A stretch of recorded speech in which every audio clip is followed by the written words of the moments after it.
Hoy nos vamos a gastar un montón de dinero. Che, para, como que un montón de dinero nos vamos a gastar. Que no eres mi padre, que esto es low cost sailor, ahorrar. ¿Qué me estás contando de gastar? Pues eso, hoy, tras 30 años y los 3 últimos años sin sacar el barco del agua, que ahí sí que nos hemos ahorrado dinero, vamos a ver el resultado. Y también vamos a ver las tareas que nos van a garantizar que nuestro barco sobreviva otros 30 años sin hundirse, porque vamos a revisar cómo ha funcionado la patente de silicona, cómo cambiar nosotros mismos la bocina, los pasacascos y todas esas partes de debajo del agua que pueden comprometer la seguridad de nuestro barco. Cosas que dan mucho miedo, pero vamos a ver lo sencillo y seguro que puede ser hacerlo tú mismo. Vale, pero dime cuánto nos ahorramos. Tengo aquí el cartel, tengo que poner algo en el cartel. Pues de momento unos 800 euros por los 3 años que no he tenido que sacar el barco del agua, pero ya te digo yo que va a ser mucho más.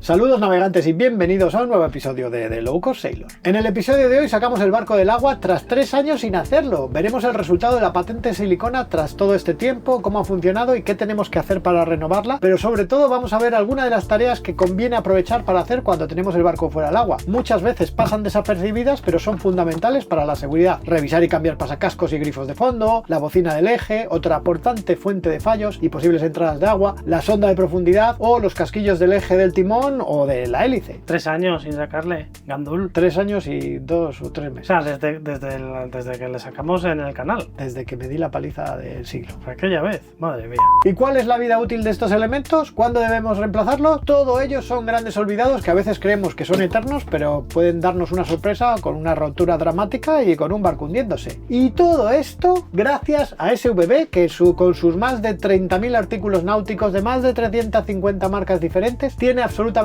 todo lo que puedes necesitar para el mantenimiento de tu barco. Lo hagas donde lo hagas, porque SVB envía sus artículos a cualquier puerto del mundo. Vamos a ver lo sencillo que puede ser realizar estas tareas, que siempre dan un poco de respeto al estar en zonas sumergidas, pero que son fundamentales para la salud de nuestro barco por muchos años más. Otros 30, por lo menos. Por lo menos. Son los que va a estar conmigo. Hasta que me muera. Yo no cambio de barco ni harto grifa.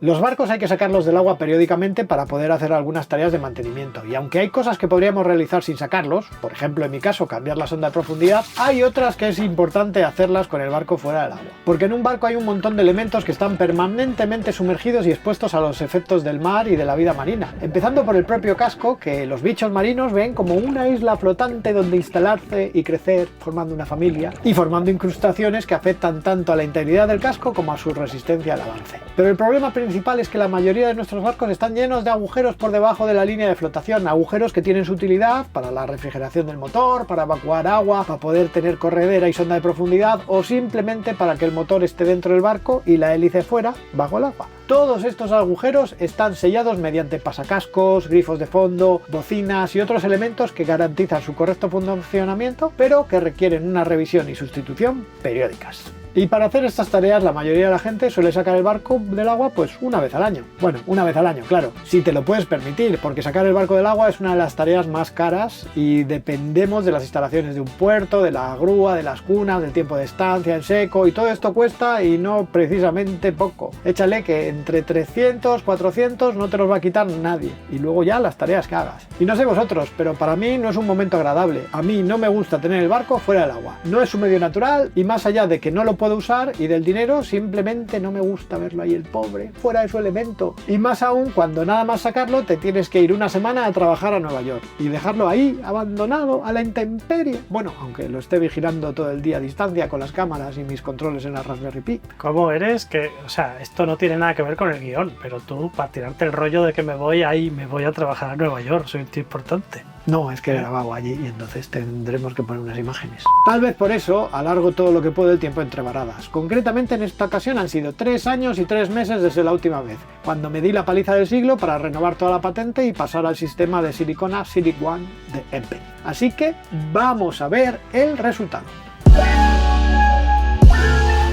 Llegó el día. Desde el puerto Marina del Cantábrico me avisaron que tenía hora para sacar el barco un jueves a las 6 de la tarde. Y ahí estaba yo, preparado para la operación. Bueno, la cosa no comenzó muy bien, tuve que hacer unas cuantas maniobras en el pasillo hasta conseguir enfilar el barco con el cajón y la grúa para sacarlo. Era la primera vez que sacaba el barco del agua desde que le puse la patente de silicona y por supuesto todas las leyendas de las cinchas resbalando en la silicona y el barco cayendo al suelo revoloteaban por mi cabeza. Pero no es tan complicado, lo primero, colocar las cinchas en el lugar adecuado. Los barcos tienen un punto indicado por el astillero para colocarlas correctamente y deberíais conocerlo y tenerlo marcado como lo tengo yo. Y luego, por precaución, unir las cinchas entre sí para eliminar por completo la posibilidad de que se resbalen y se separen. Tomando estas precauciones seguro que no vais a tener ningún problema y así lo hice yo mismo. 3 años y 2 meses sin salir del agua, de los cuales en los últimos 6 meses no había hecho ninguna limpieza buceando y tampoco es que hubiese navegado mucho. A pesar de ello, el barco salió bastante limpio. Tenía algunas incrustaciones, pero ni un solo colgajo, que sería lo esperable tras tanto tiempo en el agua. Y tras pasar la Catcher, la verdad es que la pinta era bastante buena. Yo creo que hasta podría haberlo devuelto al agua directamente. Pero no, hay un montón de tareas por hacer. Yo me quedé flipado de lo limpio que estaba. Bueno, y también estaban encantados los operarios del Travelis porque casi no tuvieron que hacer nada. Sí, porque salía muy fácil toda la mierda. Ya os he dicho que un barco tiene un montón de agujeros debajo de la línea de flotación con múltiples utilidades y que son un riesgo a cuidar y mantener en buenas condiciones. En los barcos con motor infraborda y hélice con eje, el eje atraviesa el casco por un orificio que se denomina bocina. No la del trastalillo, ¿no? No la que todavía está... La bocina sigue sin pitar. Para garantizar que no entra agua por este orificio y que sin embargo el eje puede girar libremente sin fugas, existen diferentes sistemas de sellado. Desde los presastopas originales, muy comunes en los barcos más antiguos, que funcionan comprimiendo estopa contra el eje para mantener cierta estanquidad, aunque nunca son estancos al 100%, hasta los modernos sistemas de bocina seca de goma que funcionan muy bien y consiguen una estanquidad casi perfecta con libertad de giro. Mi barco tenía una de estas bocinas secas desde al menos cuando yo lo compré, y como no sabía cuánto tiempo llevaba instalada, aunque seguía funcionando perfectamente, tocaba cambiarla por precaución. Los fabricantes suelen darles una vida útil de más o menos unas 500 horas de motor. La mía, bastantes más horas llevaba ya conmigo, así que acudí a SVB a buscar una sustituta. No me costó encontrar una idéntica a la que tenía. En mi caso es refrigerada por agua, pero la refrigeración está conectada al eje, así que la parte de goma no requiere refrigeración directa. En el catálogo de SVB tenéis todas las que podéis imaginar y yo antes de sacar el barco había hecho un súper pedido con todo lo que podía necesitar para la varada, pasacascos, la bocina, sonda de profundidad, grifos de fondo, de todo. Estas concretamente no es que sean baratas, pero van a durar tranquilamente más de 10 años, como es mi caso. Y cambiarla pues se puede llegar a hacer incluso con el barco en el agua, pero es mucho más sencillo y seguro hacerlo con el barco fuera. Básicamente hay que soltar el eje del plato del motor. Para esto puede que tengáis que hacer bastante palanca porque los tornillos suelen ir muy ajustados. Una vez soltado retrocedemos un poco el eje y eso nos da acceso para aflojar los tornillos de sujeción de la bocina vieja y sacarlo por la parte superior del eje. Si queréis aprovechar y notabais algo de holgura en el eje, puede ser un buen momento para cambiar también el cojinete del arbotante del eje. Es la pieza sobre la que apoya y gira el eje. En mi caso era muy barata, de goma y por supuesto estaba disponible en SVB. Para sacar el eje también hay que sacar la pala del timón y ahí la cosa se complica un poco. Aquí es donde viene bien tener ayuda, y si ya tu amigo es un especialista en mantenimiento de barcos, como Felipe de Puente Mar Barcos, o viene con José, su mecánico, pues mejor que mejor. Con su ayuda retiré la pala del timón, que además tenía holgura en el casquillo de la limera, y ellos mismos se encargaron de fabricarme un casquillo nuevo a medida. El proceso fue básicamente sacar la pala, sacar el eje, sustituir el casquillo de goma del arbotante, quitar la bocina seca antigua,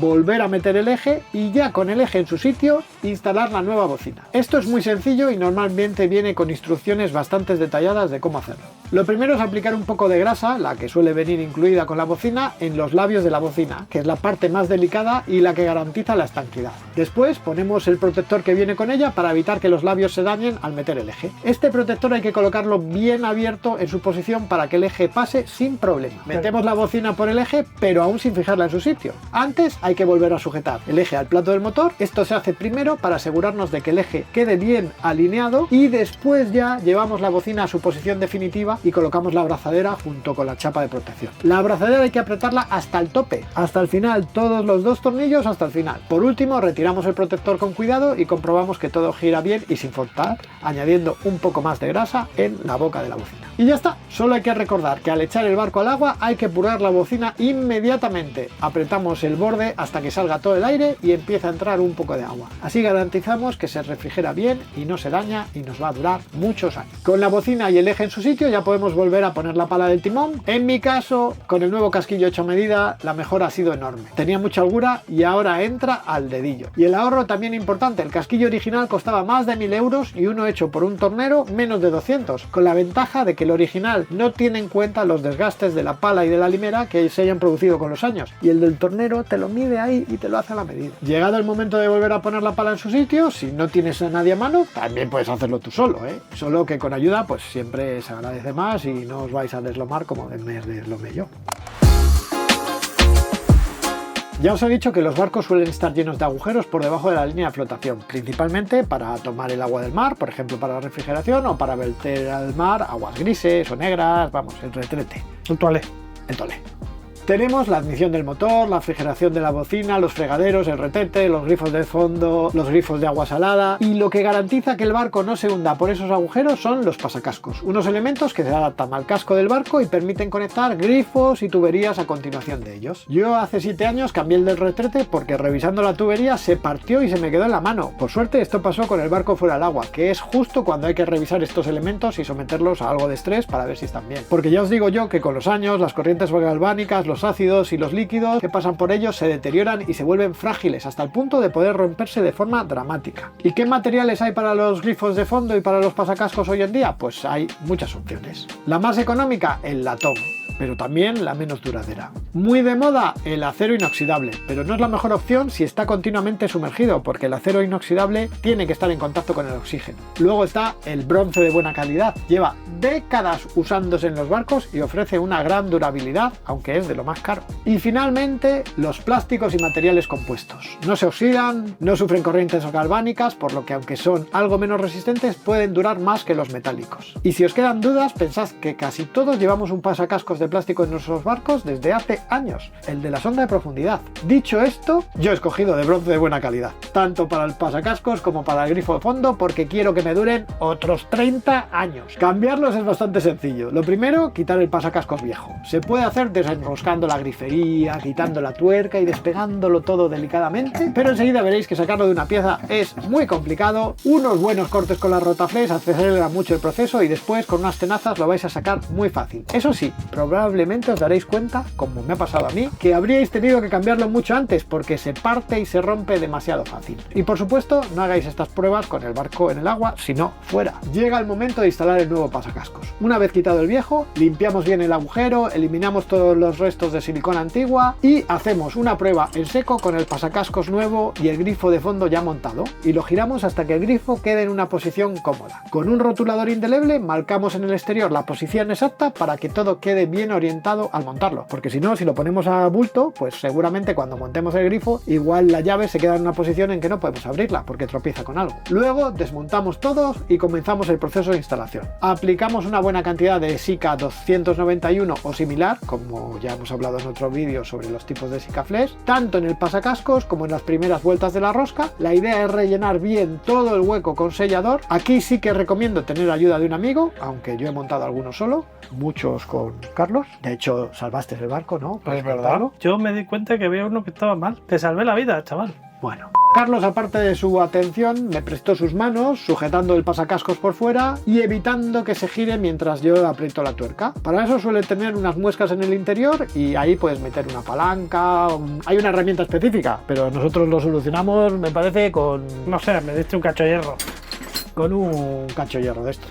Con el pasacascos en su sitio añadimos un poco más de Sika en la parte interior antes de apretar para que también quede bien fijada la tuerca. Apretamos la tuerca a tope y comprobamos que por fuera ha salido el sobrante del sellador y el pasacascos ha quedado completamente plano contra el casco. Esto es importante porque la estanquidad se garantiza de fuera hacia adentro y no al revés. Y ya está, se deja secar y ya tenemos el pasacascos en su sitio. Pero claro, un pasacascos no deja de ser otro agujero con rosca. Para que esto tenga alguna utilidad, lo que que hay que hacer es añadirle un grifo de fondo. Aquí viene uno de los grandes descubrimientos que me enseñaron desde Puente Mar Barcos. El teflón líquido sirve tanto para sellar las roscas como para evitar que se giren. Es muy fácil de usar y sustituye por completo al teflón tradicional. Aplicamos el producto a la primera vuelta o a las dos primeras de la rosca macho. Aplicamos un poco también en la rosca hembra. Apretamos una contra otra, veréis cómo el sobrante se expulsa y se queda todo perfectamente sellado. Hay que dejarlo secar unas 6 horas y para que el agarre sea definitivo tienen que pasar unas 24. ¡Una maravilla! Se acabaron las vueltas de teflón y tener que rehacerlo porque te quedas corto es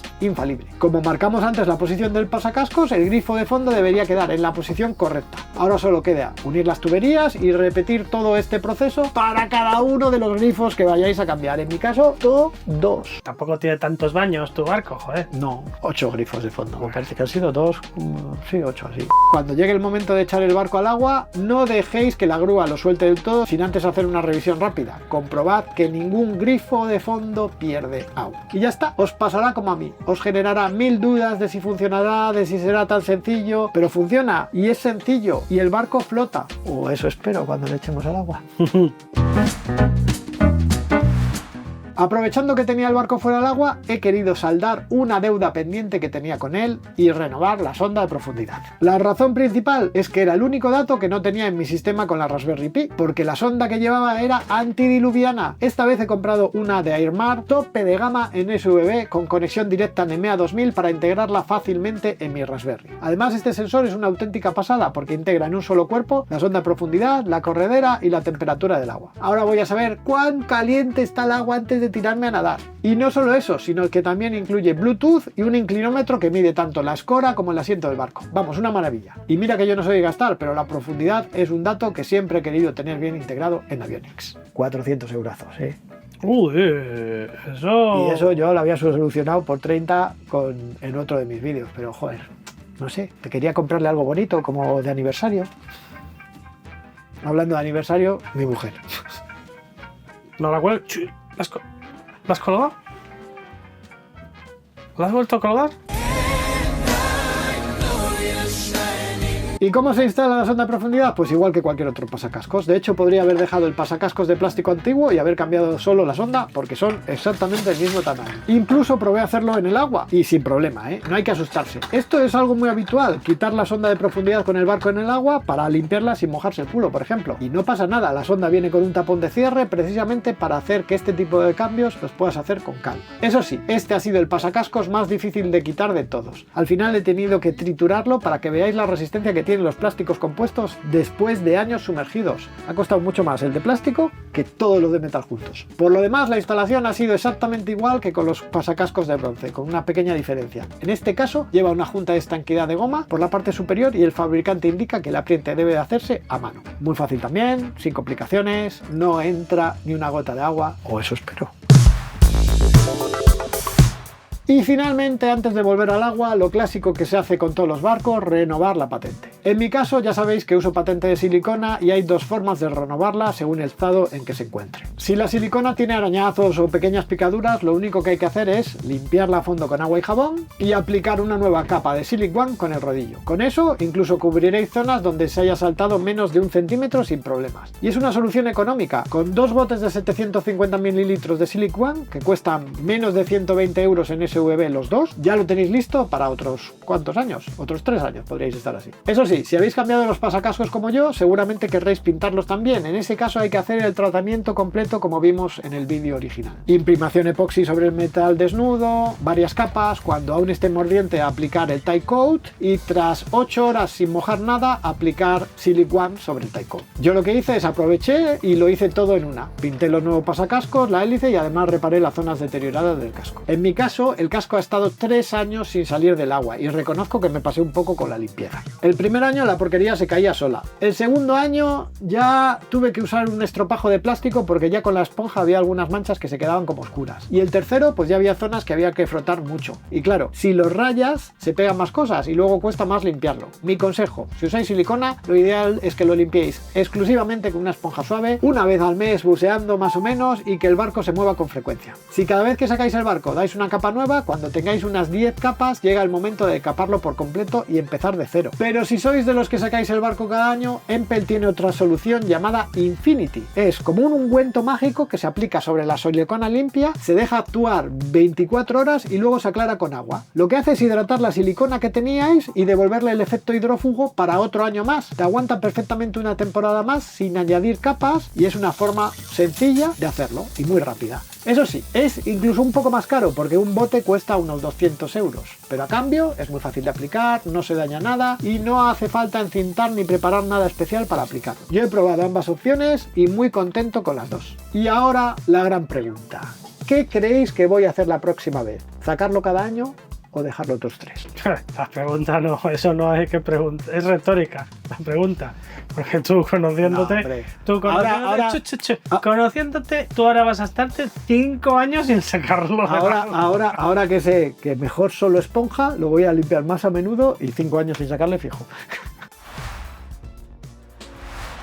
Sacar el barco del agua es una cosa que no gusta y enfrentarse a cosas como cambiar los pasacascos es una tarea que siempre da miedo. Pero no tiene que dar miedo, tiene que dar más miedo no cambiarlos, porque el problema es que los tengáis años y años y años y años y no sepáis cómo están y siguen ahí todo el rato. Yo, por lo pronto, he cambiado los míos ya hace 4 días y no ha entrado ni una gota de agua. Ni una gota, pero ni una gota de agua ha entrado todavía por esos pasacascos. Claro, pero porque mira dónde estamos todavía. Bueno, vas a mi favor. La verdad es que tengo muchas ganas de echar el barco al agua. Espero que siga sin entrar ni una gota de agua, pero ¿qué queréis que os diga? Yo la otra vez cambié uno, el más gordo, también pasé mucho miedo y fue fácil, no pasó nada, todo funcionó a la primera. Es más comprometido igual alguna tubería, alguna cosa de esas, y para eso están los grifos de fondo, para cerrar y poder abrir las cosas y cambiarlas con tiempo y sin problemas. Tener pasacascos, grifos de fondo en buen estado, la bocina son muy importantes. Y al final, pues son material que podéis adquirir, que no es tan caro, que se puede comprar fácilmente, que tenéis a SVB. Yo todavía estoy buscando un reto de intentar no encontrar algo en el catálogo de SVB. O sea, buscar algo que digo, joder, necesito esto, ir al catálogo de SVB y que no está. Pues no lo encuentro, no lo consigo. Muchas gracias SVB por